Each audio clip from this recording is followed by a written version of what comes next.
Do you ever feel like time's just kinda stopped completely? Okay, this is a weird sensation. I'm speaking to you from my head voice. This has got off the rails so quickly. Look, the point is, what I'm trying to convey is we are very close. And the closer we get, the longer it seems to take. And I got it be 4 days from now. What do you mean? Why? What's happening in 4 days, you might ask? Well, you should know what's happening in 4 days. Yes, slowly come towards me. Pretend Monster Hunter 6 logo. You're about to get replaced with the real one. Oh no, come back. I'm sorry. You've been really good. You've been really good these last few months. Oh. Anyway, my fellow hunters, yes, this is the last, in theory, in all likelihood, we hope, time I will get to talk to you about Monster Hunter 6 without any knowledge whatsoever of what it's going to be like, any kind of themes, any kind of monstery, even just the shape of the text that will form the letter 6. So right now, the possibilities are infinite.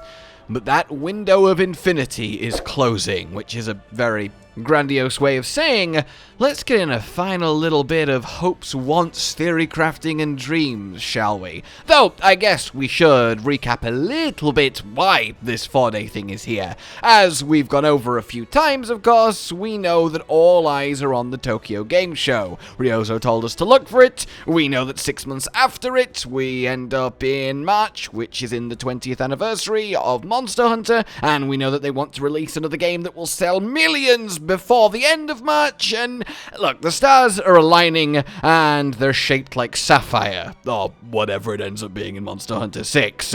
And more than that then, we recently had the proper schedule for Capcom at TGS 2023, and we know that if the announcement is happening, it is happening on the 21st at 7 AM PDT. That is the show that will show us where Monster Hunter is destined to go. And with that in mind then, what are we wanting to see? Literally, what are we wanting to see? I asked you guys, and I thought it would be fun to take this final little breath of anticipation by examining just what you all want from this next legendary chapter of hunting glory. And if it doesn't happen in 4 days, well, it's still what you want, so hey, it's relevant to whenever it does happen, so that's fun. Right, first and foremost, I asked you all if you would prefer a new weapon or a new type of monster, a new wyvern, right? And I expected this to get absolutely dominated by the weapon, but it was actually really close, 56% to 44%. And I do side with new weapon. I made a whole talk about it recently, but I do think it's time. I think it makes sense. I think it's one way to really kick off this likely most impactful and biggest generation of Monster Hunter by making those 14 weapons 15. And one idea I really liked from Mr. Kogath is having the bowguns merged as just the heavy ranged option, and then we have the bow as the medium ranged option, and then we get a new light dual blades vibe ranged option in the form of what I suggested, like dual hand crossbows to be very acrobatic and pew pew pew pew, and I think that's actually really sweet. But of course a whole new category of monster would also be a really fun thing to build the game around, discovering members of the species, and ultimately leading up to perhaps an Elder Dragon using the same skeleton, and so on and so forth. A Monster Hunter game revolving around the discovery of new species? Yes, that happens, right, but it's more like a byproduct of it's a new game, so of course there's new monsters, where if the actual narrative focus is deliberately going out our way to find new, rare, interesting, previously hidden away monsters, and then killing them and wearing their skin with a big old grin? yeah, that's something that I could really get behind. But I went a little bit further than that and asked you guys, what is the one thing you want from Monster Hunter 6? So let's find out the answer to that very question. Whoop, here we go. I just want Etelkar because I want to fight the mech again. Simple, straightforward, and I wholeheartedly agree. I also apologize in advance for the voices that I give some of you. It really is an issue with me, not any of you wonderful, wonderful people. A new weapon with distinct gameplay, yep, new weapon at winning the poll, that definitely makes sense, and more frontier monsters is also definitely up there, especially now we know it is a thing that can happen, and it's something that we have the door open to. There is a lot of good choices. I mean, I would definitely put Mr. Jubbly Wobbly Jowly Explodey boy in. I think he is really fun, and I like what he does, this little coral dragon, but there is many apt choices. Stuff like bringing Shara back is always nice, but the end bosses aren't just going to pop back up. I mean, they could, obviously. Nothing's literally impossible or against, you know, the rules of Monster Hunter. There's big, of course, chiseled sacred commandments of designing hunting over at Capcom HQ, but generally speaking, it is a wish that oft goes unsatisfied, and I think a certain part that is, like, nice, because it really does immortalize these end bosses, but one day a Monster Hunter game that just piles them all back in this epic battle giant monster royale would be very cool. No battle passes, I think, is a given. I would be shocked if that ever happened to Monster Hunter, but, you know, I suppose technically it's not impossible, but no, shocked.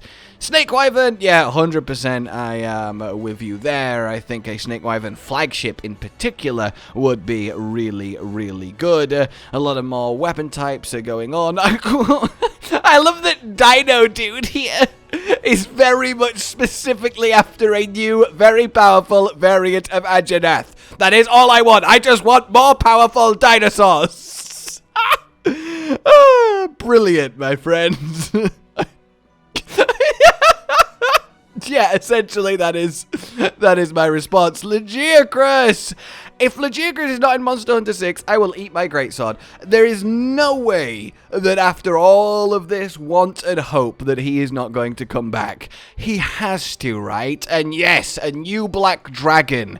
That is the one. It is high time for a full-on new black dragon. Yes, we had Safi starting the red dragons, who are confirmed to be as powerful, but a full-on black dragon is really quite something. A bigger greatsword, I mean, I'm not going to argue against that. That is definitely always a positive. And to be fair, that could lead into the frontier way of doing things where weapons within the same category have different sizes. And you do get like the double long greatswords and also the teeny tiny ones. And you have to kind of balance weapon size with power. And I think that definitely is fun. Then we've got ourselves an ultimate final boss monster above Black Dragon level, which has every element and status and lots of mechanics. Okay. Sure, you know what? Let's just throw it all out. You'd have to do something like that very carefully without it getting a little bit too the bad side of Frontier or just a little bit too much everywhere. But a monster that is truly everything, even beyond something like a Latreon, is definitely a fun suggestion. Yes, Yankut Ku. I just want to hear his beak peck repeated combo sound again in glorious, crisp Monster Hunter 6-ness. He really deserves it. And then we could get Conchus into the 6th gen, which really is the greatest returning monster that we could have.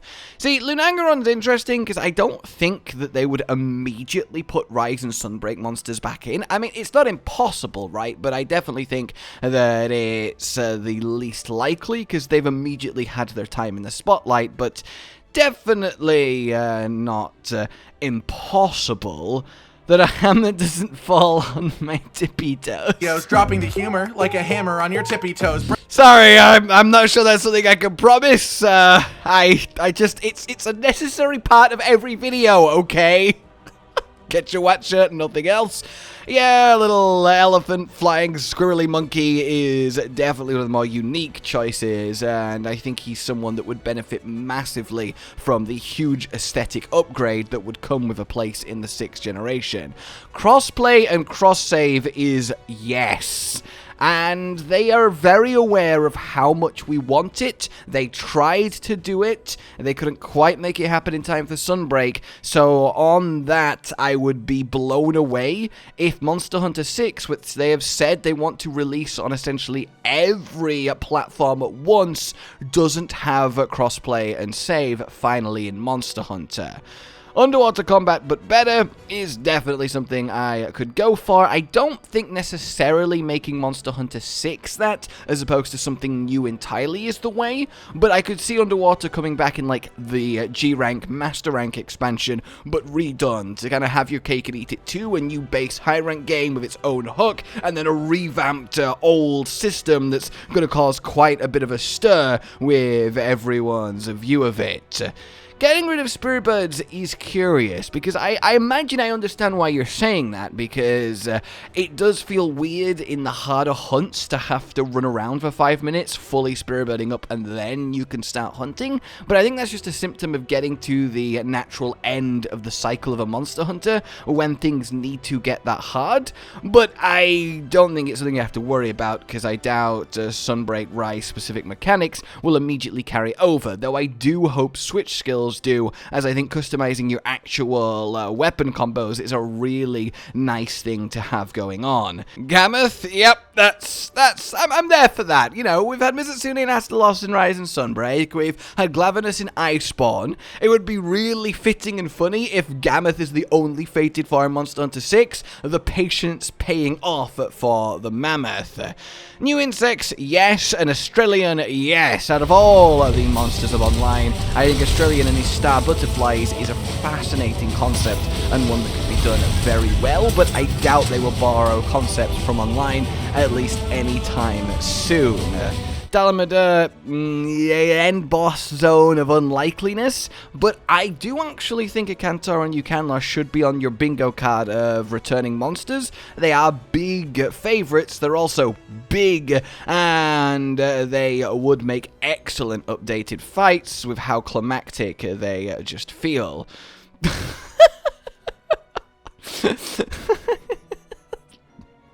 Just, like, I shouldn't find that amusing. It's, like, really randomly childish in the middle of this, but I just love that someone saw this post with all these cool suggestions and comments and just went, I know what I must do.